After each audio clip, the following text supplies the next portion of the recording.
What's up, gang? My name is Chase. And my name's Luke. And we are Crooked Stix. Welcome back. Welcome back. Thank you for joining us. Season 2, Episode 4. Episode 4. We redid this skit here, but we had it way wrong. We had it way wrong before. But no, Episode 4, and this week we're going to talk about communication with our spouses. Not that we're good at it. Yeah, no, not at all. We're terrible, That's dude. probably why we're talking about it. So bad at it. To kind of get better at it as a team here. Yeah. Yeah, so we're gonna kind of dive into it, and I feel like dudes in general, right? It's got to be a guy thing, because I was thinking about this on the drive over. Do you do this where it's like your wife tells you you're a terrible communicator, and then you fix it for like a week and a half, and then all of a sudden you fade out and you're back to your old self, and she reminds you again, and then you fall into this. You know what I'm saying? Yeah. It's like this cycle, and it's constant in my life. Yeah. And my wife, she reminds me all the time, hey, you ain't communicating well again, or hey, you're not taking initiative again, or whatever. And it's like, it must be a dude thing. So ladies, if it's a dude thing, let us know. Drop a comment if your guy acts that way, where he listens good for like a week and a half, and then all of a sudden he's back to his old ways. Just let us know. Drop it down there so we don't feel bad. He listens good, just like the doggy. Just like the dogs. But no, it's easy to feel horrible about yourself after like that week and a half. And maybe it's just like the total guy thing of like, I mean, humans do it too. I guess all people do it, but like getting in a workout regimen. You do it for a week and then you fall off. Yeah. You eat healthy, you fall off. Yeah. You listen to your wife, you fall off. Right. But they just lead us back. They lead us back, and no, it's awesome, man. And so Jess and I we went through, because this was one thing in our marriage that was rough for a while and led to major problems. And we didn't realize that it was the communication that was the problem. You know what I'm saying? So it was like we were having all these issues and a multitude of issues, and it's like, where is this stemming from? Like, are we just unhappy, or what's happening? And this was probably 2.5 years ago, something like that. Mm-hmm. And the majority of it happened when we were in limbo from our old house. We sold our house, we were going to build, and so we were staying at a rental, and it was like we were just way on opposite pages. You know, and I'm sure you guys have felt that, where you and your spouse or you and your significant other, you're just totally on different wavelengths. And it's hard. It's a battlefield, dude. Every single day, you like hate that person. Even though you don't, you're like, you find everything wrong with that individual, you know? Right. And it's like you're seeing red. And that's where we were at. And it was a really, really tough spot. And one night, I mean, it was like we'd go to bed just pissed every night. And I remember one night I threw out the D word. Dude. I was like, if we're going to act like this, we're done. Like, we're just getting divorced. This is over. Because this is terrible. Nobody's happy right now. Like, this is dumb. Why would we do this? And then you take a step back and you're like, that's foolish. Like, you can't just throw in the towel like that, right? So it led us to marriage counseling. Okay. Have you guys ever done that? Have you done any form of marriage counseling before? No, probably should, but no. Yeah, dude. I feel like everybody could benefit from it. You know, even if you're not married, it's good to go through and just talk about communication and stuff. Not that we're good at it. Right. We're not perfect at it by any means. I was just sleeping on the couch last week, dude. You know what I'm saying? Like, it is what it is. But everybody should do that, because it teaches you so many different things. Well, and we've talked about it before, to where it's like, even if you aren't in a bad place, it's just opening up your eyes. Because, I mean, we're fairly young still, you know. I mean, it's one thing if we were in our marriage 50 years, but at the same time, some of those people still go to counseling. Absolutely, man. It's just almost having that third-party person of being able to, like, essentially negotiate the issues and be like, mediate. Okay, what can you do? Mediate the situation. Fun fact, did you know I was a mediator in like 8th grade, and then I got kicked out of it because of my behavior? What do you mean a mediator? I was a mediator, dude. I got assigned. Ask the folks. I was a mediator, dude. So they like the guidance counselor. For married people? No, for like kids in school that were having beef. Right. I was a mediator. Yeah, they would like bring me in, and I'd have to sit there and listen to both sides of the story. But then they were like, Chase, like with you cause way too many issues, dude. You can't be in that seat. Like you're out, you know? But yeah, mediator for like a week or whatever. And, so assigned by himself, dude. but no, it really is a good thing that everyone should do. Cause like you said, it Lord willing, you're in that relationship for a long time and you live to grow old with that person. And yeah, so it's good to have those tools. That's what it is. It's tools for your toolbox. You know what I'm saying? And for sure. And when you're having issues or whatever, you can open the toolbox, pull something out that might help you in that situation, and you got it. Yep. If you don't have the toolbox, you got nothing. You're just going at it free will, and it ain't going to do you any good. Yep. So that's kind of how I viewed it. And so we did this marriage counseling, and it was with our friends Kevin and Shauna Mitchell. Shout out Kevin, Shauna. But shout out Kevin, Sean. They came over to our house every I think it was like every Sunday night or whatever night it was. Whatever. But they would come over and we would sit there for like an hour and a half and just talk and pray and go through some different topics. And so that's what we're going to kind of touch on today, is some of the stuff I learned through that, just because I found it really cool, and it's helped Jess and I a lot. Again, we're not perfect, but it's helped, you know, and we don't fight nearly as much as we used to. And when we do, we're quick to forgiveness, and we're quick to, you know, come back and have that love and that connection and that real conversation. Yeah. You know? So opening with it, 4 rules of communication was like probably the second thing we talked about in this book that we were going through, right? Mm-hmm. This pamphlet. And the first one was be honest. For sure. Which is huge. And I know that's a point you made to talk about in this episode. And so what were kind of like your bullet points of talking about that topic? Yeah. Well, if you just think about it, I mean, you are in this life with somebody and you're going to sit there and lie to them. Right. Right. I mean, you're going to sit there and truly lie to the person you agreed to marry. Yeah. And no matter what it's about. I mean, it could be as little as, I don't know, did you fold the laundry today? And you say yes, but then they get home and it's no. Or, yeah. And you know she's going to be home in 10 minutes, so you're like running to the laundry room. Yeah, been there. Yeah. Done Otherwise that. It's like where you're at, like if you go to work and they stay home, or you're both at work and you're lying to them about where you're at, or, you know, just things like that. Yeah. That's one thing I thought of on the positive side of my relationship, is that my wife pretty much knows where I am, because I'm always either coming home from work, or I'm at work, or I'm doing this, or if I have coffees, I have lunches. I'm always telling her in the morning what my day looks like. Right. So she did point out when we talked about this, that was one thing that we're really good at, is her knowing, you know, what my plan is during the day. Sure. And being honest about it, of course. Yeah. I feel like that's one thing we struggle with just on the communication side, is we don't really talk throughout the day. Yeah. Like at all. Like, and it's, I don't, a lot of it's because we're busy, right? And I just don't respond as quick as I should or whatever, but we're both working and whatever. The other side of it too is I'm always the type of guy that's thought like, well, if I talk to you all day throughout the day, what do we have to talk about when I get home? Yeah. So there's like a double-sided coin to that, right? But I totally get where people are at with, hey, let me know what's going on. Like, let me know where you're at and what you're doing and whatever. And then I also see the side where I feel where it's like, well, I'd like to share that tonight over dinner or something, you know, like I'd like to, and that goes deeper with like, do you really have to share every detail of what you're doing today? Like, we can talk about that later, you know? Oh, of course.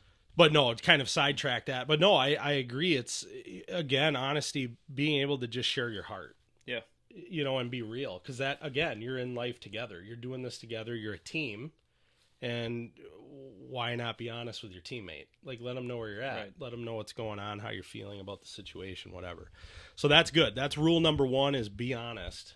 Be honest. Rule number 2, keep current. Keep current. That's rule number 2. Keep current. Now explain keep current again. Yeah, so keep current is basically, okay, what do we do when we fight? Especially women. Wink, I'm kidding. Hey, ladies, I'm joking. But what, seriously? Talk about the past, bro. But I'm joking, but really. Okay, so what do women tend to do, right? They bring up something that happened a month ago or whatever. You know what I mean? It's like, how many arguments have you had with Liz or I've had with Jess where it's like we're battling about something, right? Yep. And she's like, all you have to do is throw your clothes in the hamper when you take them off. And I'm like, I was gonna. And then she's like you were gonna take the trash out last week? And I'm like, we talked about that already. Like, why are we bringing up the trash from last week again? You know, it's like constant. So keep current. Stop talking about the stuff that's already been hashed out. You don't got to bring that stuff up anymore. You know what I'm saying? Yep. Keep current. Talk about the problem now, not what was, and focus on that.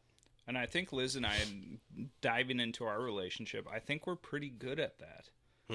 I really don't think we really dig into the past much, which is nice. Which is great, because you're past that. You've moved forward. I mean, there's some times where it's like, I tend to shut down when we're in an argument, just, okay, that's just my coping mechanism with what I do in life. It shouldn't be that way. Sure. Probably should go to therapy for it, but here I am shutting down. But that's one thing that it'll come back to is, okay, well, just shut down. You just shut down. Her comment, you're saying. Yeah, her comment. Yeah. Which I totally understand where it comes from. Yeah. Not to shame her in what she says, but it's so true that it's probably frustrating. It's probably frustrating for her because she's like, I thought we were working on this. You know what I mean? Or like whatever. Yeah, no, totally. But totally on that topic of keep current for sure. Right. Adding to keep current too is like making sure you know the story of what you're talking. What are you fighting about? Do we know all the facts? You know what I'm saying? Or are we just fighting about stuff we think we know? Right? Yeah. If it's a serious argument, let's make sure we got all the facts laid on the table. Let's make sure, we're keeping current with what's happening now, not looking at the past, and focus on this issue. For sure. So that's keep current. Rule number 3 is attack the problem, not the person. Yeah. So that's right? Because defensiveness. That can get hard. Dude, brutal. Like, yeah. I mean, how many arguments do you get in with your spouse or your significant other where you feel like you're in the corner? Like, you feel like you got to fight your way out. Yeah. And so what do you do? How do you do that? Well, as men, what's the classic thing we say to a girl to make them cry, to make them shut down, to make them not want to talk to us? What do we call them? Which one is it? Right. You know what I'm saying? Like, guys will call a woman a name. Yeah. Because that hurts. Like, that hurts to the core. They don't want to feel that. And we know that.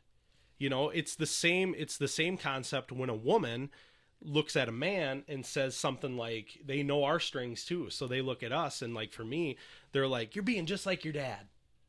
Or whatever, right? Yeah. And I'm like, oh, don't say it again. You know what I mean? Or whatever. And so that it's those moments where we're pushing their button, we're attacking them. We're not even focused on the problem. The problem's kind of over here, lingering and hanging out, but we're attacking them because of how they made us feel. Definitely. And a lot of that stems from, and we learned this going through this program, was a lot of that stems from conviction. Yeah. So it's the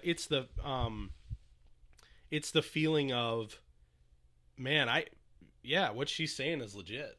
Yeah. Like, that hurts because I feel it. I know I'm wrong to a degree. Just putting up your wall. And you're putting up the wall and saying, I can't be wrong.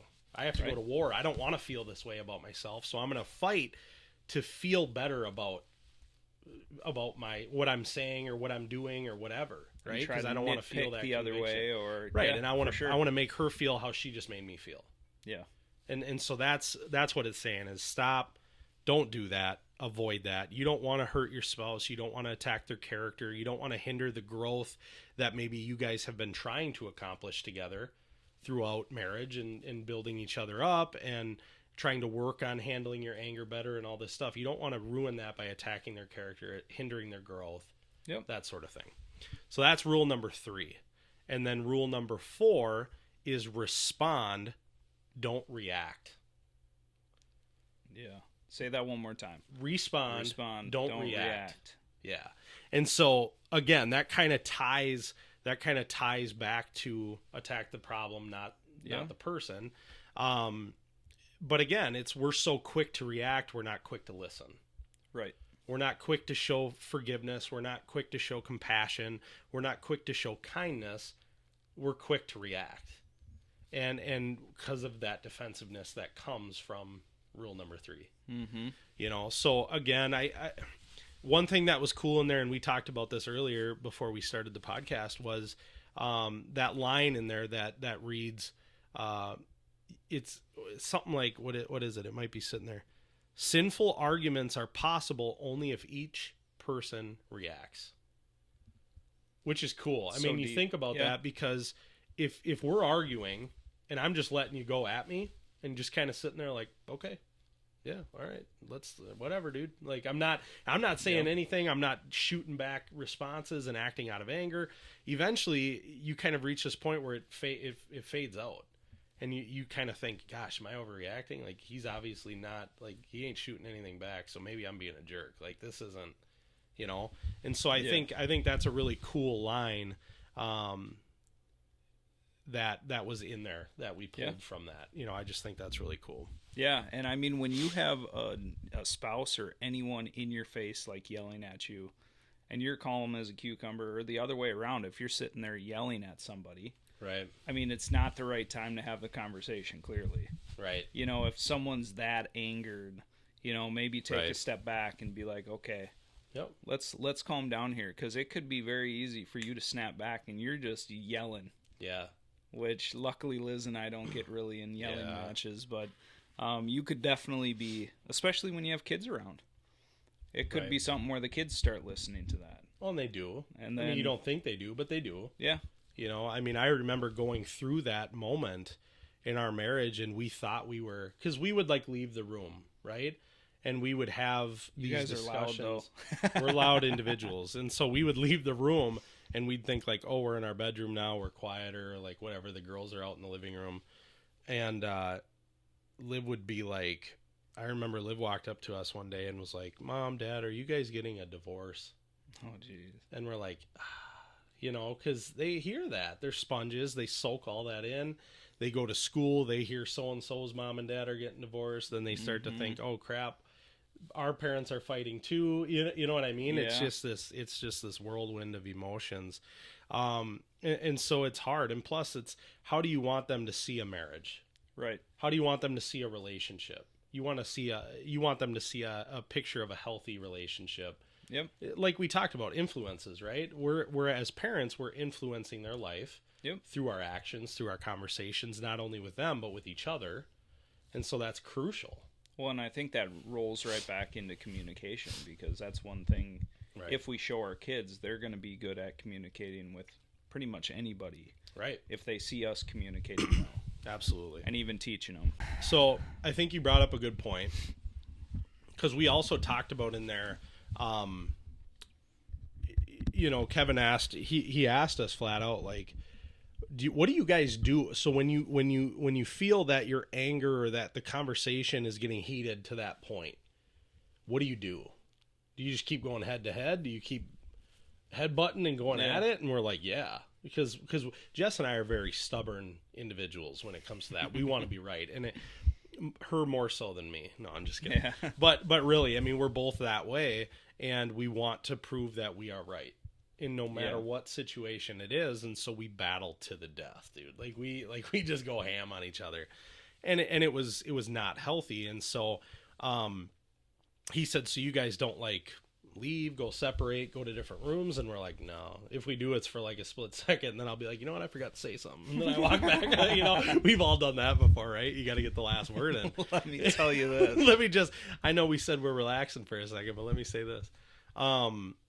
But he brought up this really cool thing that we learned. And again, this was a biblical counseling session that we were doing, and it was over the course of however many months. So if you're not strong in faith, if you don't believe in that, like, hey, I'm not pushing that by any means. I hope you find Jesus. I hope so. I love you. But I'm just saying this was a biblical thing. This thing we're about to talk about could still help you. and so don't rule it out just because it's a biblical tool that we're using. So what it is it's called the conference table. Have you ever heard of that? Just from you. So I've told you about it before. And so the conference table, Kevin brought it up to us and he said, listen, when you're battling, right? Just stop, break, and say, you know what, let's have a conference table.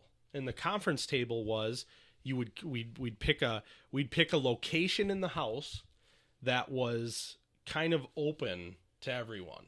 Mm-hmm. A gathering space. So living room, it could be the dinner table, whatever. A place where there's generally a sense of peace associated, right? Yeah. Like we're hanging out as a family on the couch watching a movie, or we're at the dinner room table and that's where we eat and have family conversation, whatever. So you would sit down at the conference table and you would bring your problem to the table. So what is the problem? That's the first step, right? Well, scratch that. First step is actually opening in prayer. That's what you're supposed to do. Get right with God, invite God into that space so it kind of rules out the anger and the stuff that you're feeling, right? But the second part was state the problem. Did most weeks you have a problem? Both of you have a problem? Yeah, so that's a good question. We actually, when we were doing it, it started by Kevin, and he gave us homework, which was crazy, right? That he said this, but he's like, hey, before I tell you what the conference table is, truly, he just said it's a conference table, that's it. Before I go deeper into what it means or what it is, I want you to go home and you have to write down, I kid you not, dude, I think there was 100 lines that you had to fill in of things you don't like about your spouse. Interesting. That your spouse does. Things your spouse does that you dislike. How many lines did you fill in, dude? Sucker, dude. I filled that sucker to the brim, dude. And I felt bad, and Jess was like, oh my gosh, and I'm like, listen. She's like, I only have 5. But it was like petty, like a lot of it was petty, and he told us, like, get petty with it. Yeah. Stuff that, like, just, it's like, oh, like what? Or whatever, just little things, right? And so it would be like, I don't like your obsession with Target.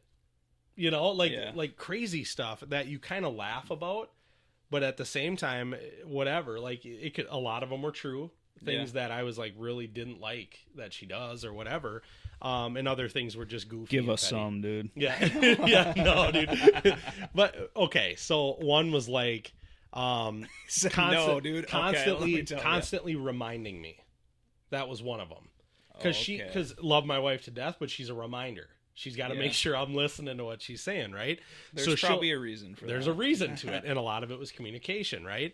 So, again, we started to learn that communication was a lot of that problem. But my wife is the type that she'll tell me in the morning, look me dead in the eyes, I'm paying attention, and she goes, hey, it's trash day. Got it. And I'm like, locked in. Got it. Understood. She'll leave the house, be 5 miles down the road, and call me about something, and then go, hey, reminder, it's trash day.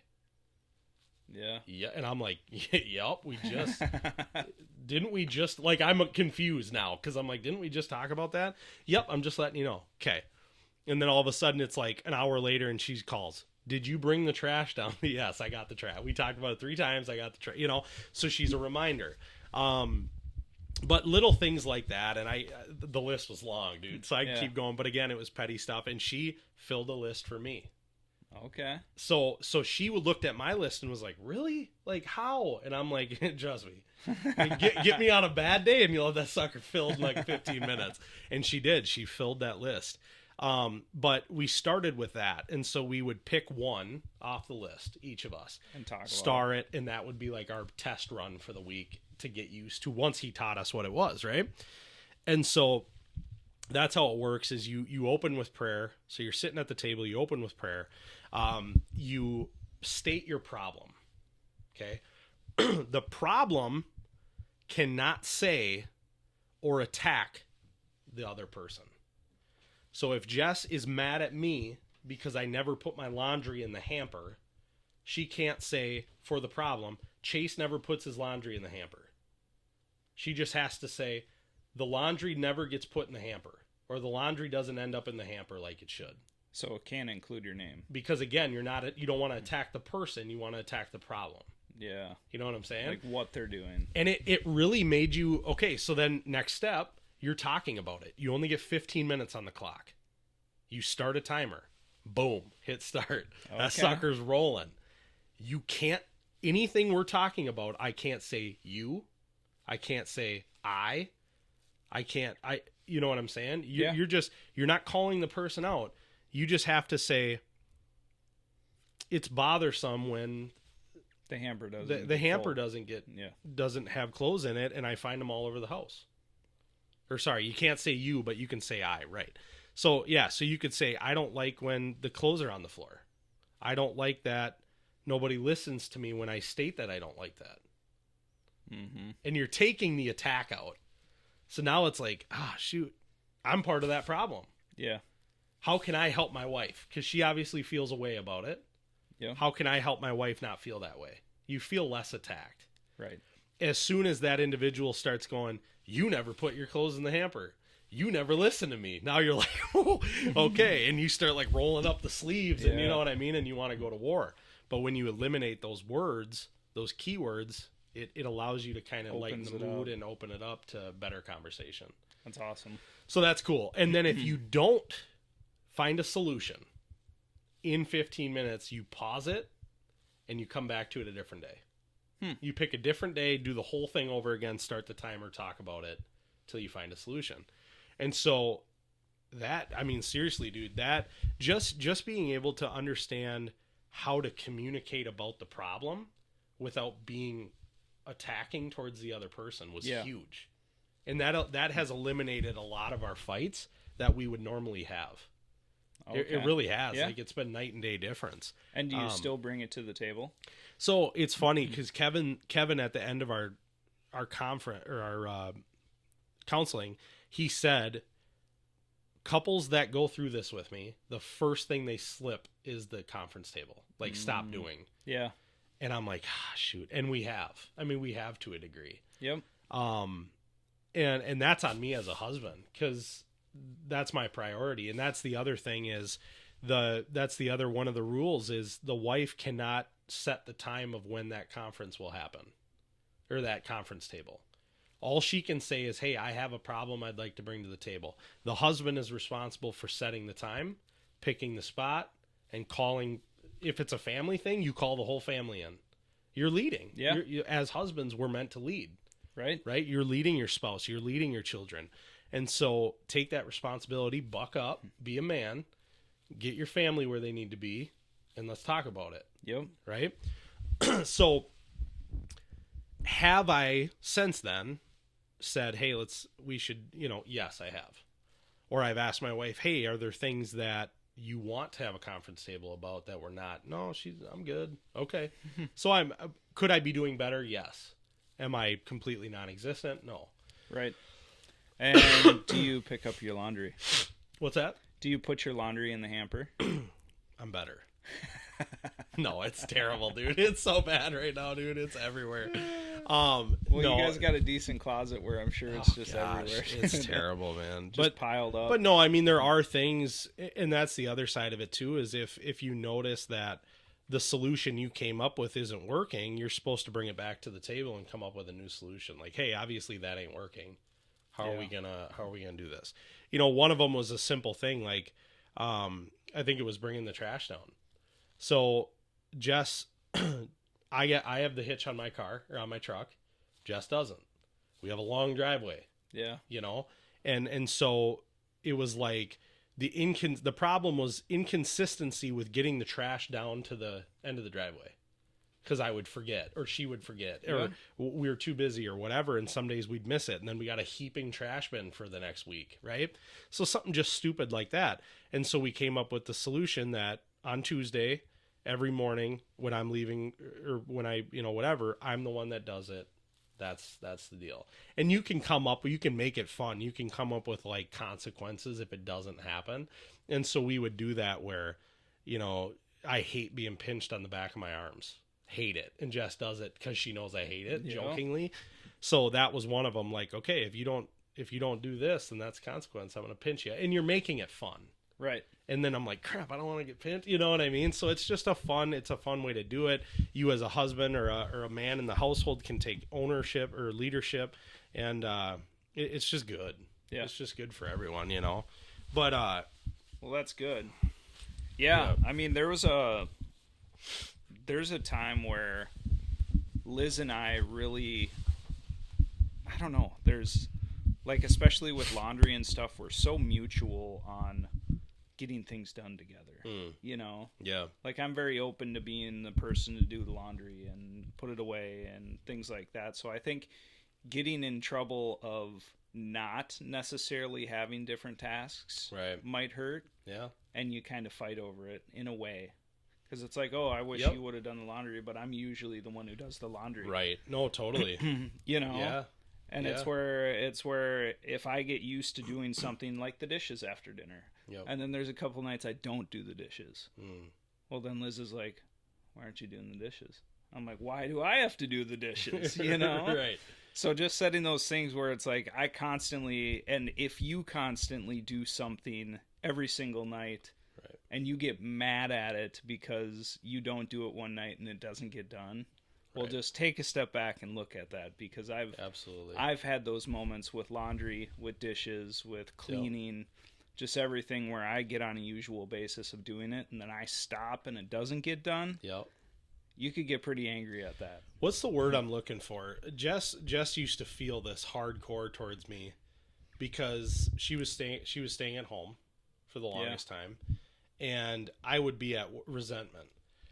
The word's resentment. So I'd be at work and she'd be doing all this house stuff, and then I'd come home and just have fun with the kids. Yeah. And she's like, dude, like, why don't I get to have those nights? Like, I don't ever get to play with the kids and be on the floor and just running around and, you know, and why do you get to do all that? And then that was another big part of our communication problem, is then I would take that as I'd get defensive, and I'd look at her and go, well, I'm at work all day. What are you doing? You know, like, I want to hang out with my kids. I've been at work. And she's like, what do you think I'm doing here? Like, who made you your food tonight? You know, like, and I didn't appreciate that. And so again, our counseling, man, it opened up my eyes in a lot of different ways. Yeah. A lot of different ways. And like I said earlier, we're so quick to forgiveness now. We still have those moments. You're always going to. But it's how you respond in the moment, and it's how you respond after the moment that makes a big difference, right? Yep. And I think that's huge. I mean, just to have that change of mind where now when we freak out and I walk away from the situation, I lay there and I'm thinking to myself, like, man, I'm an idiot, you know? And I'm able to recognize it quicker, not just look at her flaws, but see my own flaws. Yeah. Come back to her and say, listen, I'm a clown. Like, this is where I'm lacking. I get that. I see that. I see what you're frustrated about. And she's done a lot better too, you know, and that's huge. I mean, that's what's been super, super big in our marriage, is being able to walk through that with Kevin and Shauna and learn a lot from two people that have went through that themselves. Yep. They teach it, they live it, you know what I'm saying? And they still struggle. And so you're having those real conversations with friends, and it's just neat, man. Yeah. It's just neat. And I guess one of the biggest things on the other end of everything is to listen, you know, to listen uninterrupted. Don't always be trying to think of the next thing to say when you're talking to your spouse, because I think that can get us in trouble too. Yeah. Where whether you're in a fight, having just a regular conversation, you're sitting there thinking of what you're gonna say, when really you should be listening to your spouse. Even like when you're talking about how your day went. Right. You know, you're like, oh, how's your day? But really you just asked it for them to ask you how your day is, you know? Right. Where you're going to turn it around and be like, oh, well, guess what? You know? And not acknowledge what they just told you. The selfishness of the question, or Yep. And then I run into that in just like every conversation too, you know, because at work we talk to people all day. Yep. So we always call them either taker or givers. me and a buddy at work, we do a lot of networking, a lot of coffees, things like that. And I think it relates to our spouses too, to where you have a lot of takers where the conversation is all about them. Yeah. They never ask you how you are. Yeah. Yeah. You know? Yeah. And that's, I mean, sometimes listening as well, where they'll listen, and then completely not even ask you any questions and just take over the conversation. And I see that being a problem. You need to listen to your spouse. You need to sit down and have those conversations, or you're going to be distant. And I've had that in my relationship where you start to realize that, and it's like, wow, there's a lot of times where I just want to talk, right? And they should be listening to me, but really, have I took the time to listen to them? Right, 100%. I noticed that. Huge in my life. The thing that kind of ruins that intentionality for me is my phone. Oh yeah. And we talked a little bit about that prior to starting this, but my phone, our technology, and I think we can all agree, technology hurts. It hurts our family life. It hurts our marriages. It hurts our relationships. It really does. It causes friction. And that is one thing that I battle with, because I'm on my phone a lot for work. And I have a lot of people with my social media and stuff that are contacting me through there. Work-related stuff, maybe not work-related stuff, whatever. And now we have this podcast we do all the social on too. Yeah, so it's just a lot, man. So like, I used to be really, really big into my car posts every night. I had a routine where it was like, I'd be home hanging out, then I'd post, and then I'd go post on Instagram, and then I'd post on Facebook, and I'd do, I had it was like an hour of my time just like writing posts and doing pictures and doing this. And Jess at that time is trying to talk to me. And I'm kind of doing one of these, yep, right, and she can feel that. Yeah. My kids can feel that, and so I still struggle with that, and I'm trying to be better about it. But that's one thing that I think really, really hurts communication in general.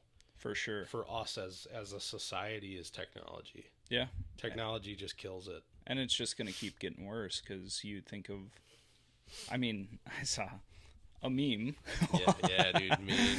I saw a meme on my phone that I was scrolling through, and it had talked about how, this perfect relationship, people cuddle before bed, and they're like, no, the real world, one person's going to bed, the other one's scrolling until they can't see straight, and it's just so Which true. Which is so true. It's accurate, 100%. It's like you jump on the phone before you go to bed, and then you wake up, and that's how you wake up, is, get a little light in your eyes, and yeah, it's crazy. And check your notifications and stuff like that. So it truly is an addiction.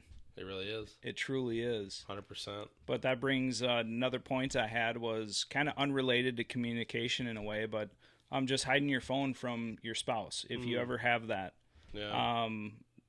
you shouldn't have anything on your phone. Right. We can say it to the people. Being honest. You shouldn't have anything on your phone that you hide from your spouse. That is one thing. Simple. If you can't hand your phone to your spouse, you got problems without worrying. Sure. Yep. You got problems. Yep. Absolutely, man. I always had my guard up, like when me and Liz were first dating, for no reason. Yeah. But it's just like, don't touch my phone. Yeah. There was nothing there. I was the same way. And even though there was nothing, I think it was just more like my personal, like, it's like, this is my phone. Like, why? I don't understand. Like, it was just a weird deal. Yeah. But no, it's funny. Truly, if you got nothing on there that you couldn't show your wife or your spouse, why couldn't you? Right. And again, that goes back to that number one, be honest. Be honest. Just be honest with your spouse, and make sure you trust the person you're with. You want to trust your spouse, and you want your spouse to trust you. Absolutely. 100%. Something with what I do in my industry is, connect with realtors and title people and insurance agents, and half of them are ladies. Right. And I just made sure my wife knew that, hey, this is 100% business. Right. Nothing,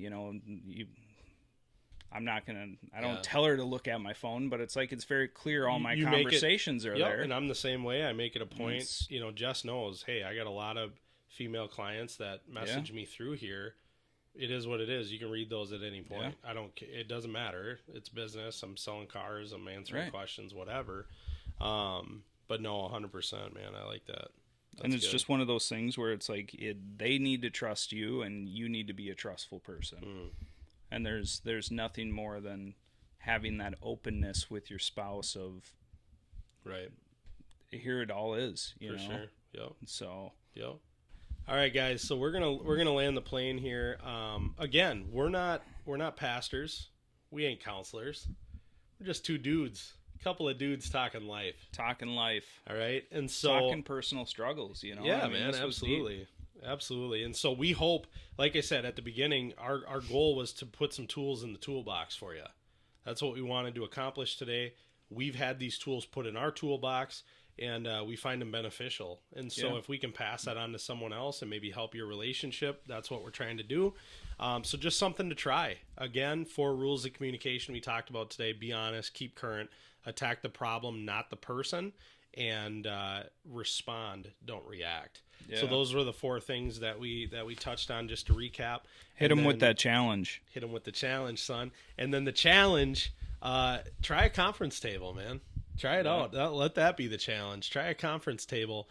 If you and your significant other, your spouse, are getting into a little tizzy, just say, hey, pause. We're gonna try this thing that Crooked Stix taught us. Yeah. We're gonna sit down at the conference table and hash this out like adults. Yeah, and Liz and I haven't done it before, so do it. It's honestly nerve-wracking thinking of what can be on that list. It is. You know, and I hope you're thinking about that same thing and willing to take the challenge, because you could do a list, or you could it could be spur of the moment, dude. You could be driving and your wife's like, that hairline's really pushing back, and you could be like, time out, dude. We're going to the conference table because we ain't gonna come at me like that about my hairline. I got problems with that. Dude. And you could bring it to the conference table and you could hash it out. I don't like how you. Dude.